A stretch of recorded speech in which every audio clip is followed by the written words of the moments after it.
Hello guys, good morning. আশা করি সবাই ভালো আছেন, আমিও ভালো আছি।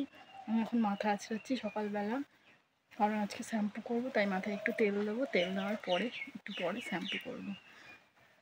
তো সকালে চাটা সবার খাওয়া হয়েছে নিশ্চয়ই, আমারও চাটা চা বিস্কিট খাওয়া হয়ে গেছে।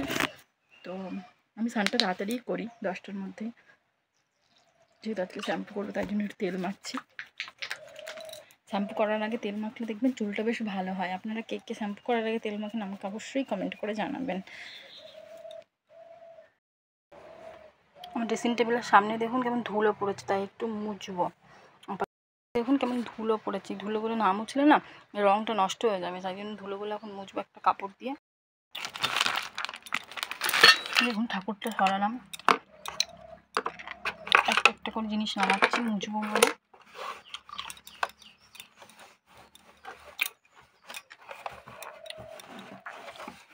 দুদিন অন্তর অন্তর মুছি, তাও যেখানে একটু ধুলো পড়ে বুঝতে পারি না।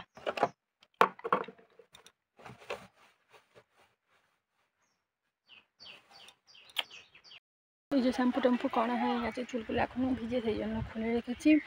তো রান্নাবান্নাও হয়ে গেছে। আমি তো খুব মাস্টার লোক রান্নাই, তাই জন্য আমি দুভাগে রান্না করেছি। একটা সব রকম সবজি ভেজেছি, আর একটা কী করলাম, তো আম ডাল করলাম। আর আমার শ্বশুর বাবা মাছ করেছে, আর মাছের তরকারি করলে ওনারা কেউ খেতে পারেন না, তাই জন্য বাধ্য হয়। তো সকাল থেকে চা বিস্কিট খেয়েছিলাম, আর তেমন কিছু খাইনি, রুটি আজকে করিনি, তাই জন্য এখন কী খাচ্ছি দেখবেন, মুড়ি আর ঝুড়ি ভাজা টাইপের একটা খাবার এখন খাচ্ছি। হেঁটে নিই, তারপর আবার আপনাদের সাথে কথা বলছি। লাভ কটা বাজে, 8:30 বাজে। তো ব্লগটা আজকে অনেকটাই ছোটো, খারাপ বলেছে আমার কাছে, তো বাচ্চাগুলো পরিচয় করে দেবো, কিন্তু করা হয়নি। তো দেখুন চুলগুলো আমাকে এখন পেতনি পেতনি টাইপের দেখতে পাচ্ছি না। ঠিক আছে, ব্লগটা এখানে শেষ করছি।